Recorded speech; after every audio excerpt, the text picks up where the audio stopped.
ये है न्यूयॉर्क में मौजूद एक ऐसी कंक्रीट की बिल्डिंग जिसमें कोई भी खिड़की मौजूद नहीं है।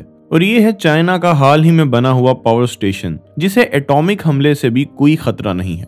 और ये है अमेरिका में मौजूद एक अंडरग्राउंड सिटी। मगर इन सब के बारे में मैं आपको क्यों बता रहा हूँ? क्योंकि ये वो मेगा प्रोजेक्ट्स हैं जिन पर बड़े से बड़ा डिजास्टर यहाँ तक कि एटॉमिक हमला भी कोई असर नहीं कर सकता। और आज की वीडियो में हम इसी तरह के मेगा प्रोजेक्ट्स के बारे में बात करेंगे। आखिर कैसे की वीडियोस में खुशामदीद। ब्लू रिज समिट अमेरिका के कैपिटल से 150 किलोमीटर दूर 1000 से भी कम पॉपुलेशन वाला एक गांव। मगर यही छोटा सा गांव अमेरिका की सबसे पावरफुल और सिक्योर जगह है, क्योंकि इसी गांव के नीचे एक पूरा का पूरा अंडरग्राउंड सिटी बनाया गया है जो आपको कभी भी गूगल मैप्स पर नहीं दिखेगा। इसे कहते हैं रेवन रॉक कॉम्प्लेक्स, जो कि तकरीबन 650 एकड़ के एरिया पर जमीन के नीचे बनाया गया है। इस अमेरिकन बेस को इस तरह से डिजाइन किया गया है कि इस पर कोई एटॉमिक हमला भी कोई असर नहीं कर सकता। अब अमेरिका ये जानता है कि वो अपने दुश्मनों की वजह से कभी भी वॉर की सिचुएशन में जा सकता है, इसलिए अमेरिका ने ये अंडरग्राउंड सिटी बनाया जिस पर न्यूक्लियर हथियार का भी कोई असर नहीं हो सकता। और जंग की सिचुएशन में पूरे अमेरिका को सिर्फ इसी जगह से कंट्रोल किया जा सकता है। 5 बिल्डिंग्स को 1955 में यूज किया गया था और उसके बाद 2 और बिल्डिंग्स बनाई गईं। और इस अंडरग्राउंड सिटी में ना सिर्फ खाने पीने का प्रॉपर इंतजाम है, बल्कि यहाँ पर एडवांस मेडिकल फैसिलिटीज भी मौजूद हैं। और ये टनल किसी भी हंगामी सूरत हाल में 5000 लोगों को सेफ रखने के लिए काफी है।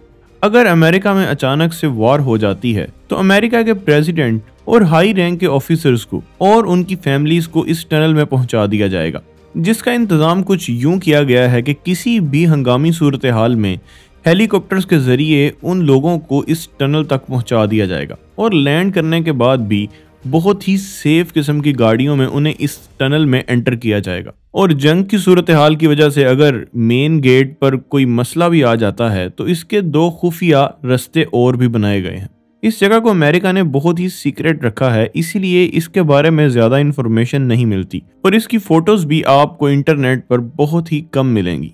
और 2001 के अटैक के वक्त अमेरिका के तमाम ऑफिशियल्स को इस टनल में शिफ्ट कर दिया गया था। उसके बाद आती है न्यूयॉर्क की ये 67 मीटर ऊंची बिल्डिंग, जिसे 1974 में तामीर किया गया था। इस बिल्डिंग को देखकर भी आपको ये बिल्डिंग जरा अलग सी नजर आ रही होगी, क्योंकि इस बिल्डिंग में कोई भी विंडो मौजूद नहीं है, क्योंकि इस बिल्डिंग को स्पेशली एटॉमिक हमले से बचने के लिए बनाया गया है और इसे अमेरिका की सीक्रेट एजेंसीज यूज करती हैं। अगर कोई भी बड़ा अटैक होता है तो गवर्नमेंट ऑफिशियल्स यहाँ पर मूव हो सकते हैं। ये बिल्डिंग डायरेक्टली किसी अटैक को तो नहीं रोक सकती, मगर इस बिल्डिंग के करीब अगर कोई न्यूक्लियर वेपन भी फेंका जाता है तो उसका इस पर कोई असर नहीं होगा।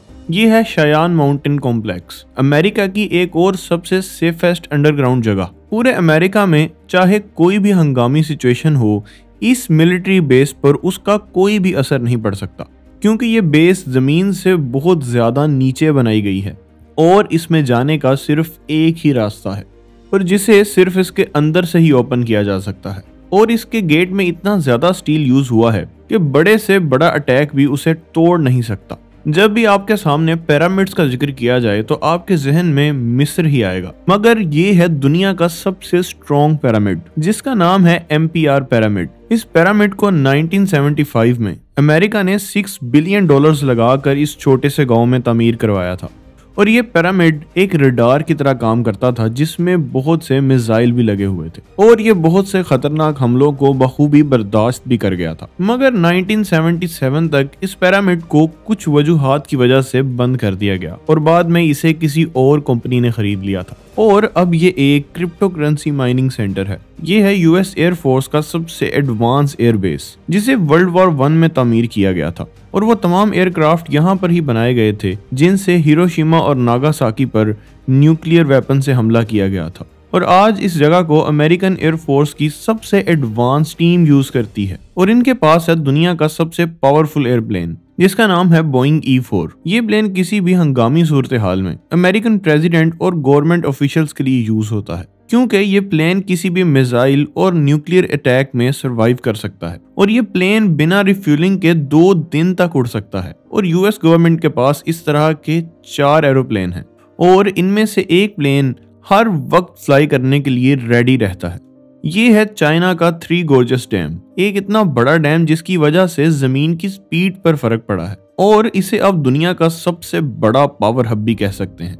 और चाइना की गवर्नमेंट का ये कहना है कि ये डैम किसी भी न्यूक्लियर हमले में सरवाइव कर सकता है। और इस क्लेम की सबसे बड़ी वजह है इस डैम में यूज होने वाला कंक्रीट और स्टील, क्योंकि इसमें इतना ज्यादा स्टील यूज किया गया है जिससे 70 आईफिल टावर बनाए जा सकते हैं। और अगर कभी ये डैम टूट गया तो इसके नतीजे में 40 लाख लोग अपनी जान से हाथ धो बैठेंगे, क्योंकि इसके तेज बहाव से चाइना के हजारों गांव और बहुत से बड़े सिटीज तक दुनिया से गायब हो जाएंगे। ये है फ्रांस और इंग्लैंड को आपस में मिलाने वाला दुनिया का सबसे लंबा अंडरग्राउंड टनल। ये टनल सी लेवल से 70 किलोमीटर तक नीचे है और इसमें 2 रेलवे ट्रैक्स बनाए गए हैं जिनकी लेंथ 51 किलोमीटर है, जिसमें से 39 किलोमीटर समंदर के ऊपर और बाकी समंदर के नीचे है। इस टनल को इंग्लैंड और फ्रांस ने मिलकर बनाया है, जो कि किसी भी इमरजेंसी में यूज किया जा सकता है।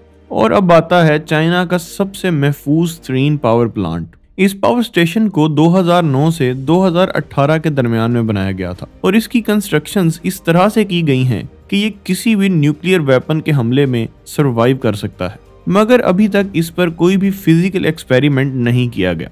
ये है स्विस गवर्नमेंट की तरफ से बनाया गया यूरोप और इटली को मिलाने वाला टनल। 57 किलोमीटर लंबे इस टनल को बनाने में 17 साल का वक्त लगा। ये टनल तकरीबन जमीन से 700 मीटर नीचे है। इसमें ना सिर्फ ट्रेन के लिए ट्रैक्स बनाए गए हैं, बल्कि यहाँ पर गाड़ियों के लिए अलग से ट्रैक्स बनाए गए हैं। इस टनल को बनाने के लिए 1992 से काम जारी था, जो कि 2016 में पूरी तरह से कंप्लीट हो सका। ये टनल भी जमीन के इतना नीचे होने की वजह से किसी भी न्यूक्लियर अटैक में सरवाइव कर सकता है। पहले इंसान ने खुद ही न्यूक्लियर वेपन्स बनाए, अब उन्हीं वेपन से बचने के लिए इंसान खुद ही इस तरह के स्ट्रॉन्ग मेगा प्रोजेक्ट्स बनाने पर मजबूर है। आपकी इस मामले में क्या राय है, कमेंट सेक्शन में जरूर बताइएगा और चैनल को जरूर सब्सक्राइब कर दीजिएगा। मिलते हैं वॉच एंड थिंक की एक नई वीडियो के साथ।